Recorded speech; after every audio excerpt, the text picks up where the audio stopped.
Hey there, welcome to this episode of Cinema Crunch. My name is Rose Donahue, and we are filming at the Quantum Arc Media Studio in Las Vegas, Nevada. Stunts are crazy, and who doesn't love a good action film? We're going to learn a little bit about that today with stunt coordinator Rich Hopkins. Good afternoon. Good afternoon, Rich. What's happening? Oh, you're here is what's happening. No, thank you for having me. Absolutely. Cool. So I want to jump right in. Okay. How does one define a stunt? Well, a stunt is... Oh, that's a tough one. Because I've been thinking about it, because I feel like almost like for an actor, just tripping could be a stunt. Yeah. Well, right? Just falling over. But also you do getting set on fire and belaying off of a building. So there's such a range. Well, stunts can be, like you said, as simple as a trip and fall. Okay, well, you don't want your lead actor, say there's a lead actor and he's got to trip and fall down a couple stairs. Well, if he twists his ankle, everyone's out of work, 100 people or whatever out of work for a couple months. Mm-hmm. So that's why you have stunt guys. So it doesn't matter how mellow or how over the top it is. We're there to add production value and also protect not only the cast but the crew as well. Because you don't want people just trying to do something and then hurting themselves. No, that's not a good idea. Yeah. Getting proper training is always what I tell young people. I get at least 2 people a week calling me. Hey, I want to get in, I'll run through a plate glass window. I'll jump off the roof of my house. And I'm like, no, don't do that. This isn't Jackass. Sure. I tell people to train hard. Uh-huh. Most people have various backgrounds, whether it's military, MMA. A lot of MMA guys are retiring and segueing into stunts, so I've hired a lot of MMA guys lately. Military is great. Gymnastics. I mean, even martial things like arts, equestrian. Oh, yeah. People from the horse background, especially. There's a lot of interest in westerns and stuff. Yellowstone and a bunch of things like that. So if you have horse experience, absolutely. So there's so many different things that qualify. So I guess, so it's hard to define just because there's such a range. Well, I mean, stunts are anything, like I said, as simple, like you said, as simple as a trip and fall to getting lit on fire and being in an explosion or whatever. Yeah. So there's varying degrees anything of that could put someone at risk. I would say that's a good definition. That's like a loose definition. And there's a technical definition. I'm sure through there SAG. is somewhere. I mean, what constitutes a stunt? Right, but it's probably like a paragraph long or something. It's probably a few pages. Yeah. Okay. So it's, yeah. Okay. Fair enough. So I was reading a little bit about your bio that you did some team sports when you were younger, but they weren't really your thing. Yeah. So then you went into more individual. Well, lucky for physical activities.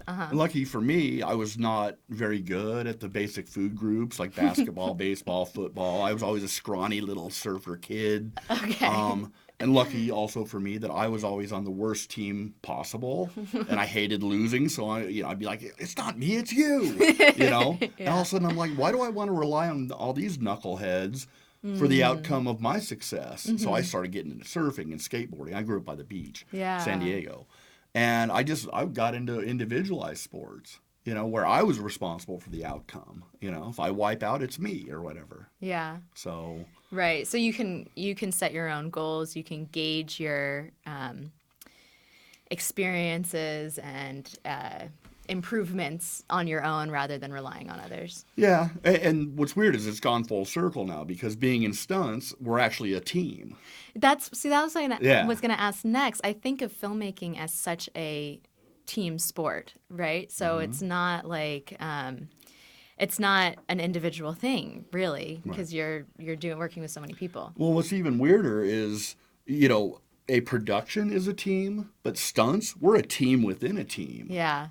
Right? We're a team within the team. Sure. Because we all have to be me and all my guys have to be completely in sync. If we're doing driving sequences and in and out, and you got a hero car blazing up through there. Say you got a 5-car sequence. Mm-hmm. If one guy's not on his A game, we call it wadding up. One guy messes up and everybody, it's like a blender, right? Yeah. So everybody's got to be on their game. When you are in a situation, I'm like that, I just oof, driving stunts. That's a whole nother level. Mm-hmm. When you are with a team like that, on set, how does communication work? Let's use the car example specifically. If you're all in a different vehicle, you can't just turn and talk to somebody. Do you guys have wires going or Well, in the actual radios? shots, we're all walking. Okay. Some people like earpieces, Earpiece whatever. or There's a something. lot more that goes into it before that. We show up on set.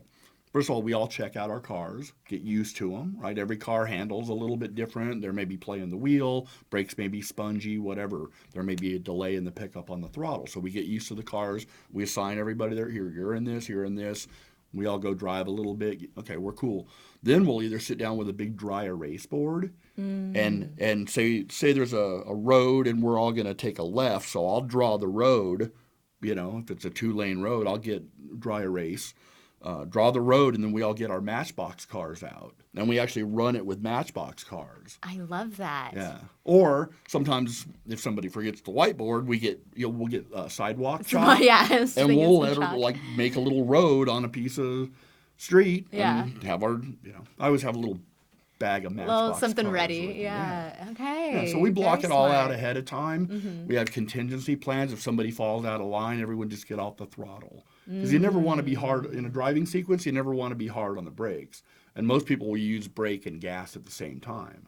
Especially we just did, the Porsche commercial we were talking about. Oh, yeah. We had 3 cars in a row, and they wanted us nose to tail. Okay, so I was the lead car, and I said, look, just stay up on me. Yeah. Foot on the brake, foot on the gas, just to maintain our positions. So Interesting. there's a lot going on. Yeah. In terms of the brake lights going on and off, is that Disconnect something? them. Okay. Is that a post-production thing or you No, guys just- well, sometimes. If they don't want to be seen and we're doing a night shot, we'll go pull the fuse. that was more practical in many ways. Yeah. Now, sometimes we had an issue where some cars are tricky now with the computer systems. You pull out a certain fuse and it enables other things, Yeah, I bet. So New gets a little tech, tricky, right? yeah. So, well, you've been in the industry for 30 years. So I imagine that's one thing as you've been working on these types of projects that's different from when you first started. What are some other things that have changed from when you began to now? There's been a lot more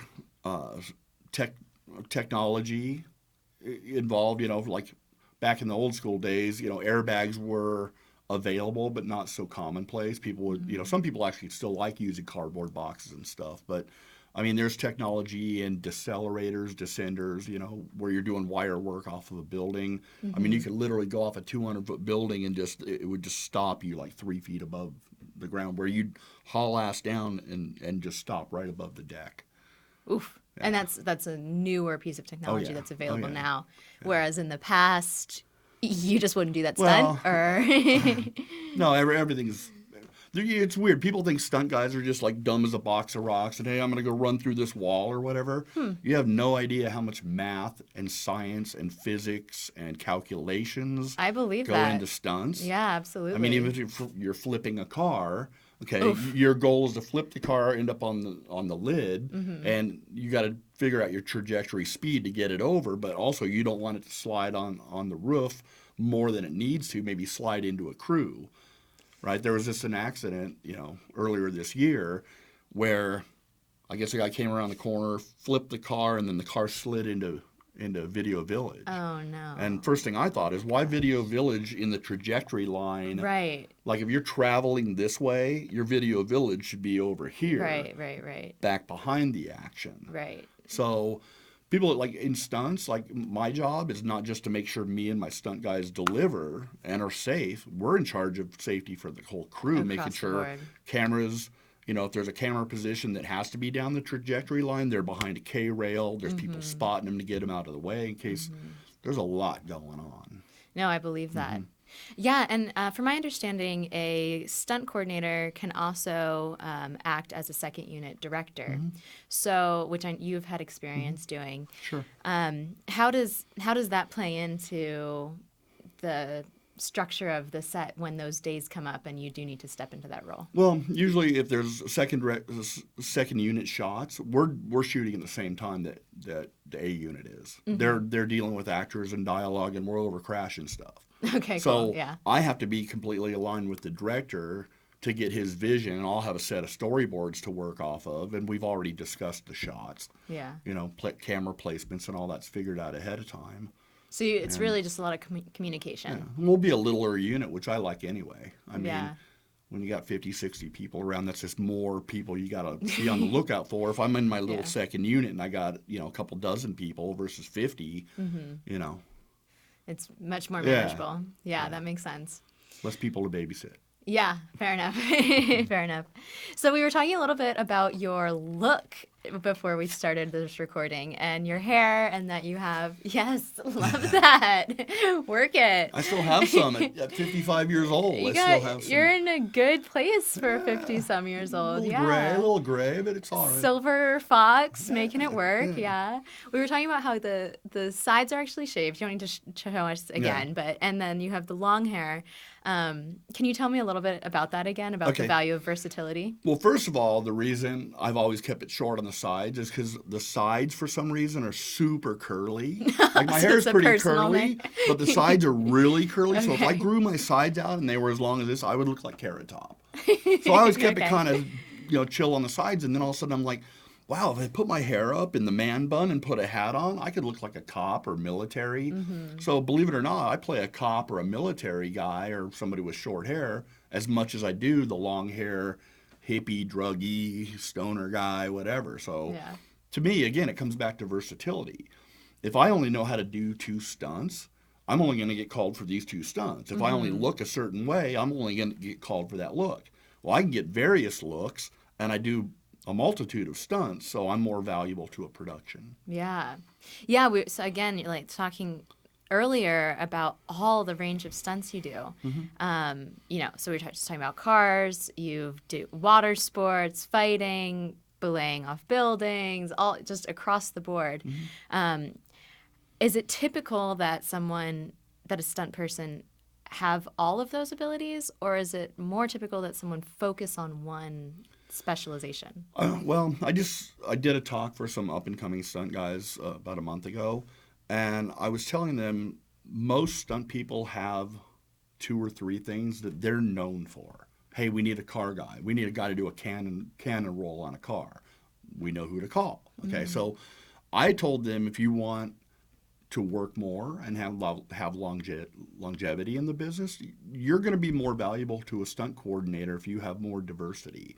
And I'm not talking about, hey, I jumped off my roof into my pool, so that's a high fall. I'm talking about somebody that's actually trained to do high falls. Sure, okay.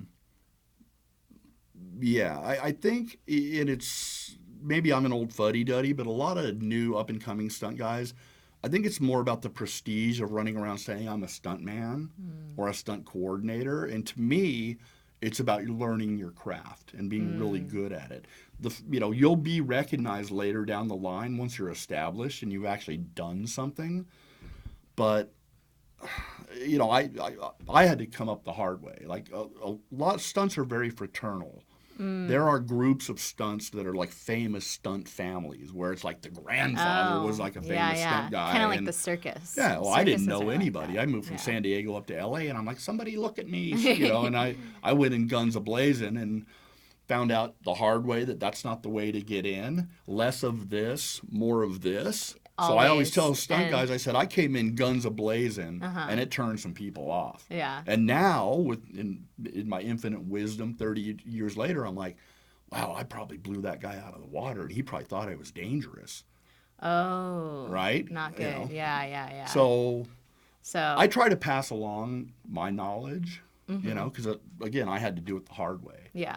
I had to learn the craft and get good at it, and, you know, less talking, I was always more hustling LA stunt coordinators, this and that, and man, you gotta be tough. This is a tough business. I don't care if you're an actor, producer, stunt person.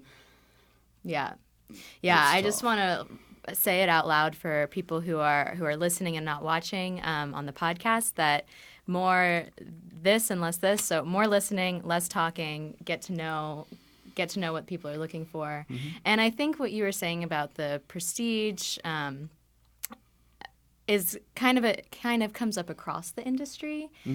People want to be in the industry, so they say they know things and they say they know how to do things and that they've had experience. But as you've mentioned, they've actually jumped off the roof into the pool, not done an actual jump, or made themselves a YouTube video, which is great.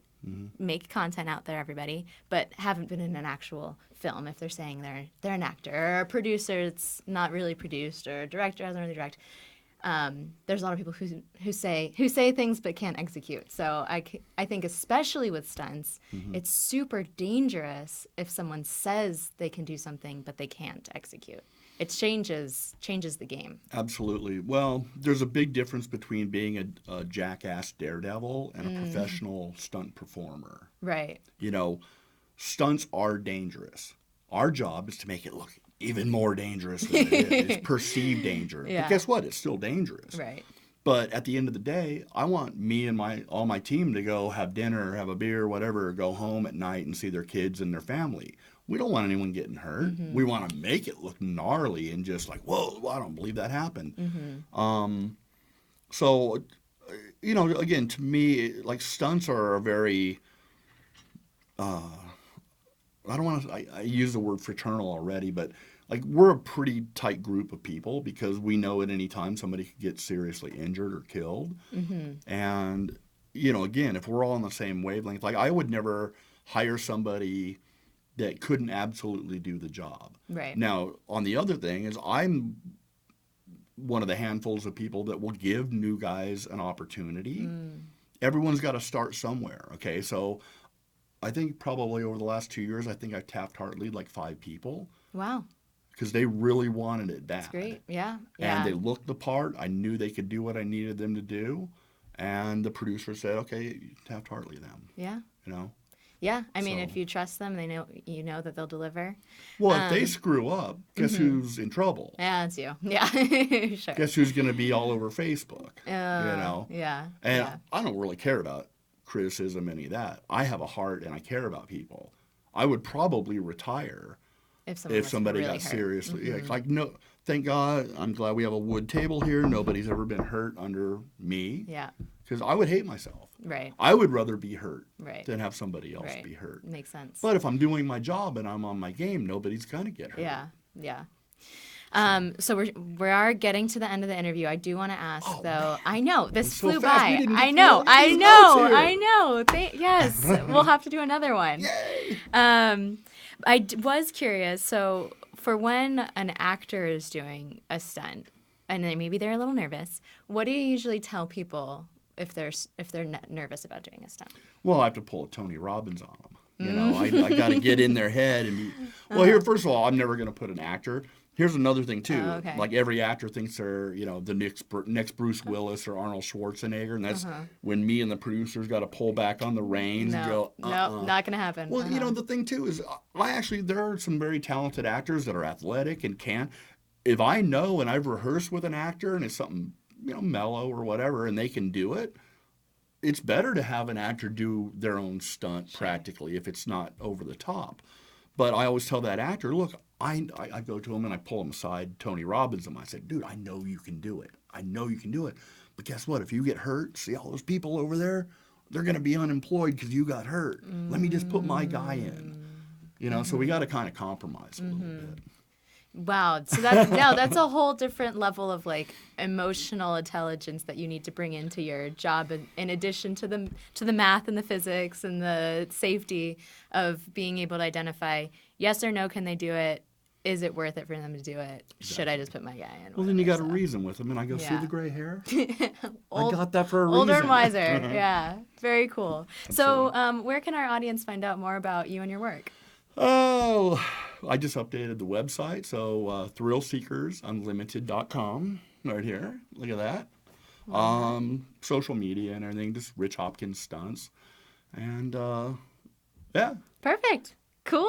Look us up. Yeah, definitely. Hire us. Yeah, always good. Yeah. Fantastic. Well, thank you. And I am, seriously, barely got through any of your questions. We had so many things to talk about. Was so fast. So fast. Okay, always we'll happens. do it again. We'll do it again. Great. Cool. Thank you. Thank you. Oh, thank you. Definitely. And thank you all for tuning into this episode of Cinema Crunch. Again, my name is Rose Donahue, and we are filming at the Quantum Arc Media Studio in Las Vegas, Nevada. Catch you later. Woo!